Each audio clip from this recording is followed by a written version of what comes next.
Coming up on Look Today, the Village of Lake George Board passes a law that Mayor Bob Blais is calling historic. I've got the details. Plus, the Warren County Occupancy Tax Committee gives out funding for 2 new events coming to Lake George in 2016. I'll tell you what those events are. And our cameras are on the scene as the Community Advisory Group meets in Fort Edward to discuss dredging the Hudson River. And it's all ahead on Look Today.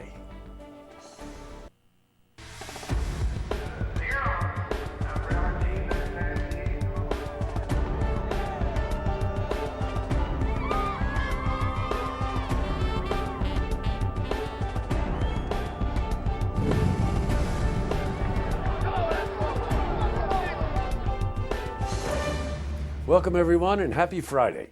I'm Jay Hood Jackson and this is Look Today. Hey, tonight's program we interview Franklin Community Center's Jamie Williams about the organization's efforts to give back during the holidays. And I interview Chapman Museum Executive Director Tim Widener, who's here to discuss the museum's 50th anniversary. Plus, your weather for the Tri-North counties. But first, these headline stories. Well, in our lead story, the Village of Lake George has passed a new local law that will put an end to a fierce debate. For many years, visitors to Lake George have often gasped, complained, and covered their children's eyes when passing certain t-shirt shops. The shirts displayed in the windows are humorous to some, but usually come with offensive, obscene, or vulgar language. Well, the Village Board voted Wednesday night to curtail these shirts, at least in front windows. Shop owners may not display a shirt with questionable language in a public display that is within 200 feet of a park, church, school, or other municipal venue. Mayor Bob Blais called the new law historic. Violators will be given written notice, then face a $500 fine each day that the law is broken. And that could even lead to 15 days in jail. The board had been working on the law for 2.5 years to make sure free speech wasn't being violated. So what do you think about this? You can share your thoughts with us by heading to Facebook and Twitter. Well, changing from news to weather. After the region saw a slight increase in temperatures yesterday, how is the weather shaping up for this weekend? Well, for the latest, let's head to the Glens Falls Weather Center for a look at your first forecast.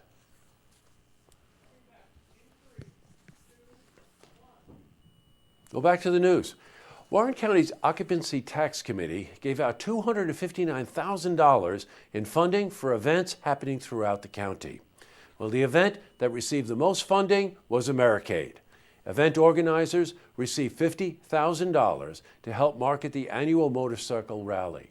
Organizer Christian Dutcher told the board that they are looking to bring in the next generation of riders. Well, 2 new events received $15,000 in funding. The Catskill Chill Music Festival, which will be moved to Lake George this year, is run by Dave Marzola. He told county leaders that Lake George was a perfect home for the festival. Last year's festival, catch this, included 60 bands, 4 stages, and a crowd of over 5,000 people. And the other new event that received funding was the Lake George Harvest Festival, which will run from October 21st to 23rd. The county will also give its second payment of $250,000 to the Civic Center in Glens Falls.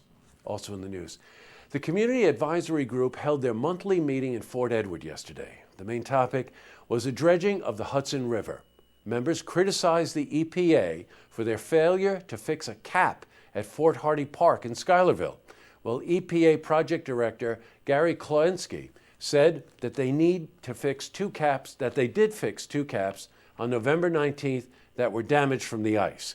CAG members stated that it should have been fixed long before that. Well, the group also discussed the future of dredging the Hudson River. Now, while GE technically is finished with dredging the river, there are still thousands of acres of floodplains and other areas inland that need to be addressed. However, it would be at least 5 years before that process would begin. In other news, the Saratoga County Sheriff's Office held a car safety seat check. This happened at the Edinburgh Firehouse last night. Members of the Sheriff's Office, along with the Cornell Cooperative Extension, were on hand to perform thorough inspections and make sure that seats were properly installed.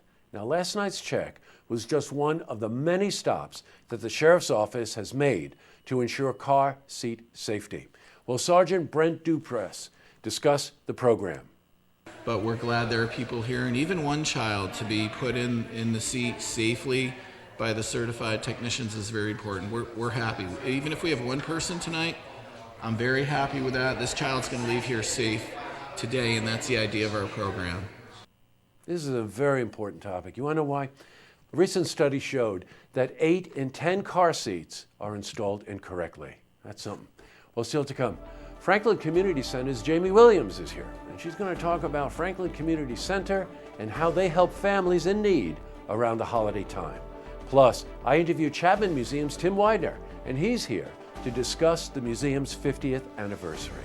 But first, if you see news happening, you want to share a story idea, or join us for an interview, give us a call on the hotline. The number is 798-8000.